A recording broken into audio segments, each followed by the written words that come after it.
आप सभी को नरक चतुर्दशी की हार्दिक हार्दिक शुभकामनाएं। आइए इस वीडियो में आज हम देखते हैं नरकासुर की कहानी। नमस्कार दोस्तों, स्वागत है आप सबका मेरे YouTube चैनल संस्कृति में।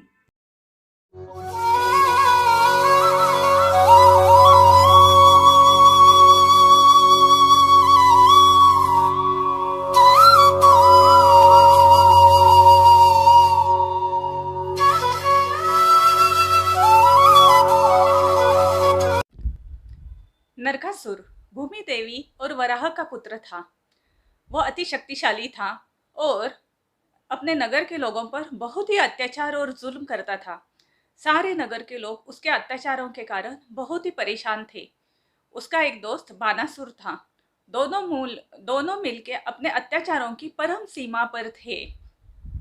उसने धीरे धीरे पूरे पृथ्वी को अपने कब्जे में कर लिया और सारे पृथ्वी के लोगों को परेशान कर लिया।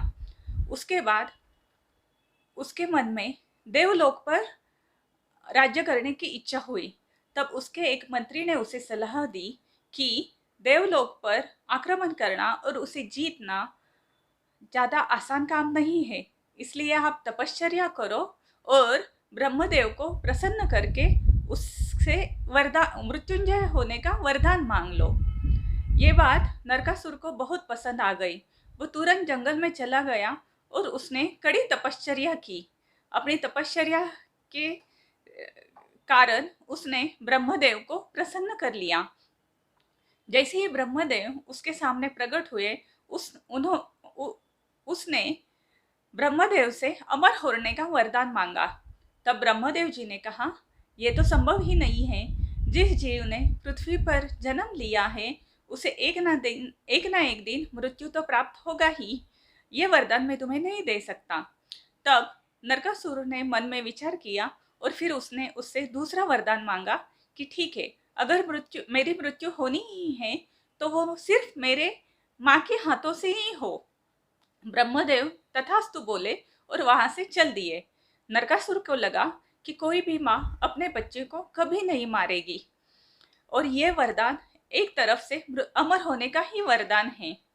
ये सोचकर नरकासुर वापस आ गया और उसके अत्याचार और भी बढ़ गए। वो बहुत ही शक्तिशाली हो गया और उसने अपनी पूरी सेना के साथ इंद्रलोक पर आक्रमण कर दिया। नरकासुर के आक्रमण के बाद इंद्र वहां से भाग गया। देवों की हार हो गई। उसने सारे देवों को बंदी बना दिया। उसके साथ साथ 16,108 स्त्रियों को भी बंदी बना दिया। उसने इंद्र की माँ अदिति के कुंडल भी अपने वश में कर लिए और वो इंद्रलोक पर राज्य करने लगा। इंद्र बहुत ही डर गया और वो सीधा भगवान कृष्ण के पास चला गया सहायता मांगने के लिए। तब भगवान कृष्ण ने उससे कहा, आप चिंता मत करो, मैं उससे युद्ध करूंगा। ये बात कृष्ण की पत्नी सत्यभामा ने सुनी। रानी सत्यभामा भी श्री कृष्ण के साथ युद्ध में चलने की जीत करने लगी।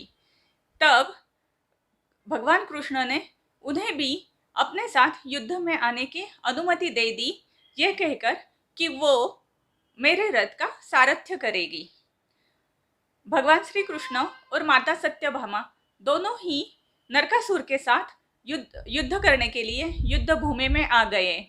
भगवान कृष्ण और नरकासुर के बीच बहुत बड़ा युद्ध छिड़ गया। नरकासुर ने भगवान कृष्ण पर बड़े बड़े अस्त्र शस्त्र चलाए। ये देखकर माता सत्यभामा को बहुत ही क्रोध आ रहा था। इस बात का भगवान कृष्ण को पता चल गया।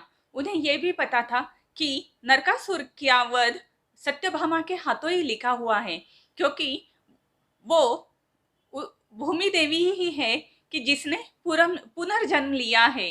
भूमि देवी यानी कि नरकासुर की माता।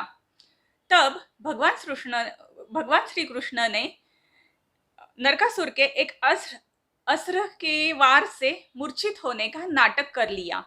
उनको मूर्छित पड़े हुए देखकर सत्यभामा को बहुत ही क्रोध आ गया।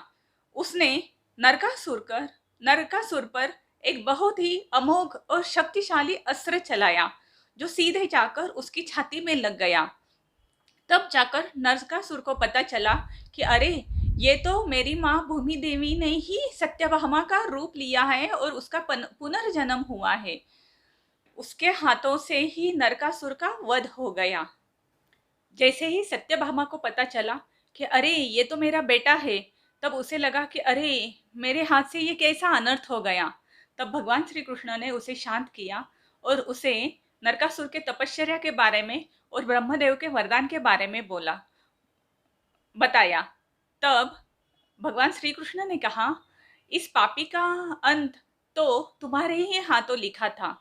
ये पृथ्वी पर और सारे मानवों पर बड़ा ही अत्याचार करता था और उसे ब्रह्मा जी ने ऐसा वरदान दिया था कि उसकी मृत्यु सिर्फ उसके माता के ही हाथ से होगी। लेकिन उसे ये पता नहीं था कि उसकी माता ने पुनर्जन्म लिया है और वो तुम्हारे रूप में आई है, इस धरती पर आई है। इसीलिए वो तुमसे युद्ध करने लगा। तुमने समस्त प्राणी मात्राओं को और मानवों को इसके अत्याचार से मुक्त कर दिया है, तो इसके हत्या का पाप तुम्हें नहीं लगेगा। आज से ये दिन नरक चतुर्दशी के नाम से जाना जाएगा। इस दिन दिए जलाए जाएंगे और पाप पर पुण्य की विजय के रूप में समस्त मानव लोग ये दिन मनाएंगे। तो दोस्तों, कैसा लगा आपको मेरा ये वीडियो? अगर अच्छा लगा हो तो लाइक बटन क्लिक कर देना और हाँ, सब्सक्राइब करके बेल आइकॉन बटन दबाना ना भूलना, ताकि मैं जो भी नया वीडियो बनाऊं आपको तुरंत उसका नोटिफिकेशन मिल जाए। धन्यवाद।